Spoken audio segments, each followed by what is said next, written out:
தமிழே உன் பெயரால் ஊற்றெடுத்து ஓடுகிறேன். எண்ணுவது முன்னையே, எழுதுவதும் முன்னையே, உண்பதும் முன்னையே, உடுப்பதும் முன்னையே. என்னை முழுதாய் ஆட்கொண்டேன் தமிழன்னையை வழங்கி எனது உரையை தொடங்குகிறேன். அக்டோபர் மாதம் 2ஆம் தேதி 1869ஆம் ஆண்டு இந்தியாவில் உள்ள குஜராத் என்னும் மாநிலத்தில் போர்பந்தர் என்னும் இடத்தில் பிறந்திருக்கிறார். கரம்சந்த் காந்திக்கும் புத்லிபாய்க்கும் மகனாக பிறந்திருக்கிறார். தனது 13வது வயதில் கஸ்தூரிபாயை திருமணம் செய்து கொண்டார். தனது 16வது வயதில் தந்தையை இழந்து விட்டார். பள்ளி படிப்பில் ஒரு சுமாரான மாணவனாகவே கருதப்பட்டிருந்தாலும் 18வது வயதில் பள்ளி படிப்பை அனைத்தையும் முடித்துவிட்டு பாரிஸ்டர் வழக்கறிஞர் படிப்பிற்காக இங்கிலாந்து சென்றார். இங்கிலாந்தில் தனது படிப்பை முடித்துவிட்டு தாயகம் திரும்பிய மகாத்மா காந்தி பம்பாயில் சிறிது காலம் வழக்கறிஞராக பணியாற்றினார். அங்கு அவருக்கு வெற்றிகரமாக அமையாத காரணத்தினால் தன் அண்ணனின் இருப்பிடமான ராஜ்கோட்டிற்கு சென்று விண்ணப்ப படிவங்களை நிரப்பக்கூடிய ஒரு பணியில் ஈடுபட்டிருந்தார். அங்கு வந்த ஒரு ஆங்கில அதிகாரியிடம் ஏற்பட்ட ஒரு மோதலின் காரணமாக அந்த வேலையும் அவரிடம் இருந்து பறிப்போய் விட்டது.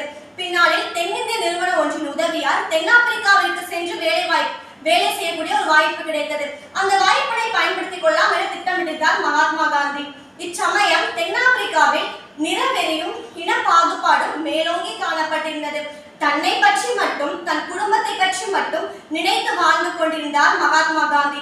ஆனால் அங்கு நடந்த சில சம்பவங்கள் பின்னால் அவரை ஒரு மாபெரும் சக்தியாகவே மாற்றிவிட்டது.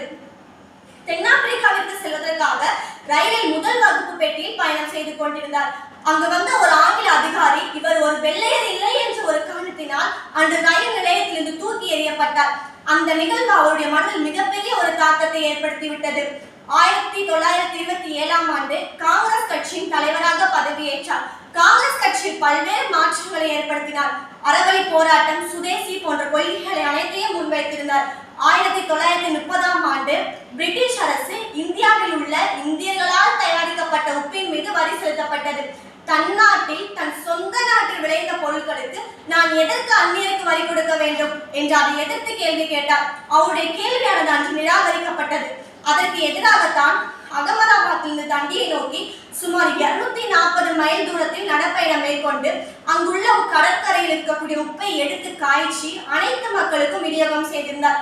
அதனால் அவரும் அவரை சார்ந்த அனைத்து மக்களும் சிறையில் அடைக்கப்பட்டனர். பின்னால் ஒரு பேச்சுவார்த்தை நடத்தி அந்த சட்டமானது திரும்ப பெறப்பட்டு விட்டது. 1948ஆம் ஆண்டு ஜனவரி 30ஆம் தேதி நாகரங்கம் என்னும் ஒரு அசுரனால் சுட்டுக் கொல்லப்பட்டார். ஜனவரி 30ஆம் நாளான காந்தி மறைந்த நாளன்று சுதந்திர போராட்ட வீரரின் தியாகிகளின் தினமாக கொண்டாடப்படுகிறது.